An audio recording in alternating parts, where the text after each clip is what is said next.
Graça e paz. Vamos continuar a leitura do livro do Êxodo.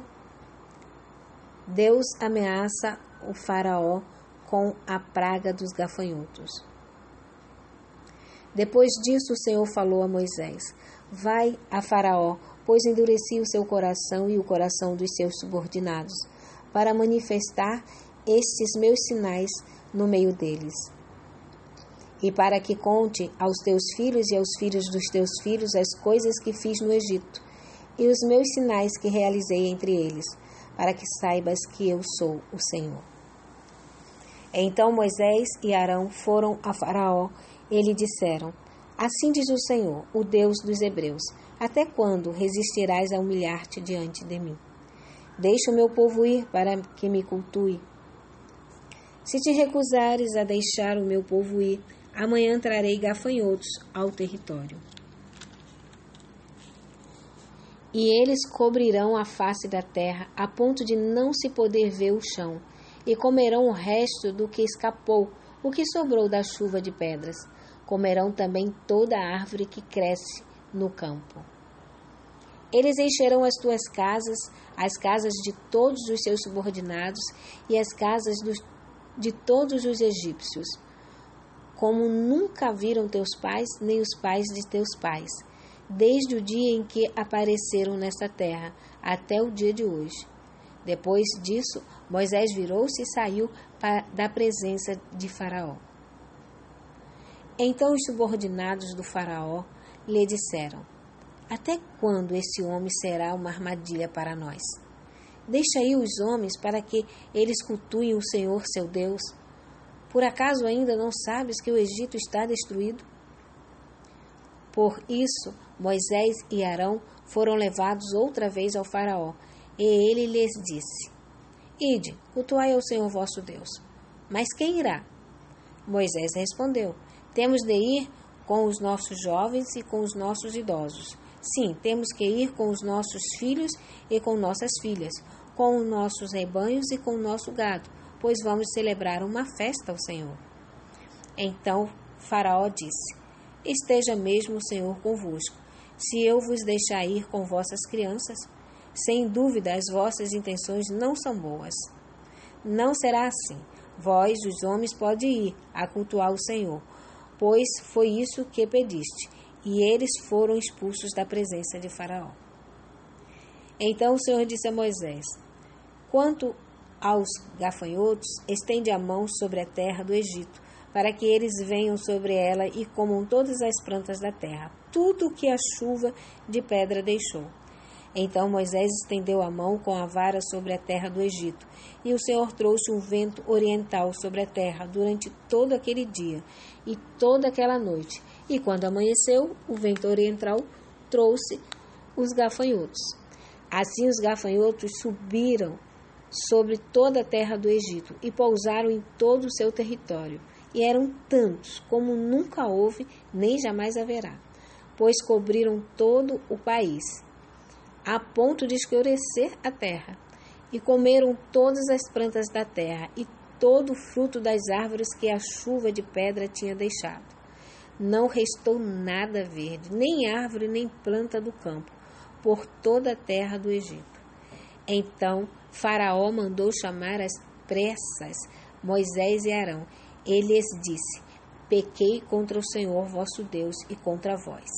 Agora peço, perdoai o meu pecado, somente mais esta vez, e orai ao Senhor vosso Deus para que afaste de mim esta praga mortal. Então Moisés saiu da presença de Faraó e orou ao Senhor. E o Senhor trouxe um vento ocidental fortíssimo, que levantou os gafanhotos e os lançou no Mar Vermelho. Não ficou um só gafanhoto em todo o território do Egito. O Senhor, porém, endureceu o coração do Faraó, e este não deixou ir aos israelitas. Então o Senhor disse a Moisés: Estende a mão para o céu, para que haja trevas sobre a terra do Egito, trevas que se possam apalpar. Moisés estendeu a mão para o céu e houve densas trevas em toda a terra do Egito durante 3 dias. Ninguém conseguia enxergar nada, e ninguém se movia do seu lugar durante 3 dias. Mas havia luz nas habitações de todos os israelitas. Então o faraó mandou chamar Moisés e disse: Ide, cultuai ao Senhor, fiquem somente os vossos rebanhos e os vossos gado, mas podeis levar convosco as vossas crianças.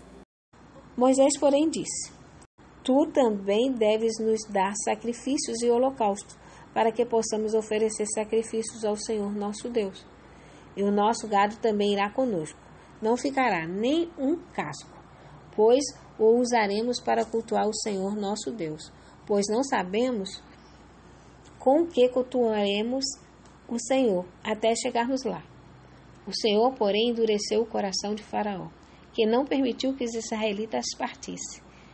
Então Faraó disse a Moisés: Sai da minha presença, toma cuidado para não me verdes mais o meu rosto, pois no dia em que vires o meu rosto de novo morrerás. Moisés respondeu: Disseste bem, nunca mais verei o teu rosto. Assim concluímos o capítulo 10 do livro do Êxodo. Deus anuncia a Moisés a morte dos primogênitos egípcios. O Senhor disse a Moisés: Trarei mais uma praga sobre o Faraó e sobre o Egito. Depois disso, ele vos deixará partir daqui, e ao deixar ir todos vós, na verdade vos expulsará. Fala agora ao povo que cada homem peça ao seu vizinho e cada mulher à sua vizinha joias de prata e joias de ouro. E o Senhor concedeu ao povo favor aos olhos dos egípcios. Além disso, o homem Moisés era muito importante na terra do Egito, aos olhos dos subordinados do faraó e aos olhos do povo. Depois disso, Moisés disse ao faraó: Assim diz o Senhor: à meia-noite atravessarei o Egito, e todos os primogênitos na terra do Egito morrerão, desde o primogênito do faraó, o herdeiro do seu trono, até o primogênito da escrava que trabalha no moinho, e todos os primogênitos dos animais. Então haverá grande clamor em toda a terra do Egito, como nunca houve nem jamais haverá. Mas contra os israelitas nem mesmo um cão latirá, nem contra homem, nem contra animal, para que saibas que o Senhor faz distinção entre os egípcios e os israelitas. Então todos esses teus subordinados virão a mim e se inclinarão diante de mim, dizendo: Vai embora, tu e todo o povo que te segue. Depois disso, sairei. E Moisés saiu furioso da presença do faraó. O Senhor havia falado a Moisés: O faraó não vos ouvirá, para que as minhas maravilhas se multipliquem na terra do Egito. Moisés e Arão fizeram todas essas maravilhas diante do faraó, mas o Senhor endureceu o coração do faraó, que não deixou os israelitas saírem da sua terra. Assim concluímos o capítulo 11 do livro do Êxodo. Que Deus vos abençoe. Deus abençoe o seu lar e abençoe a sua família. Aguardo vocês, permitindo Deus, amanhã para o nosso próximo encontro. Até lá!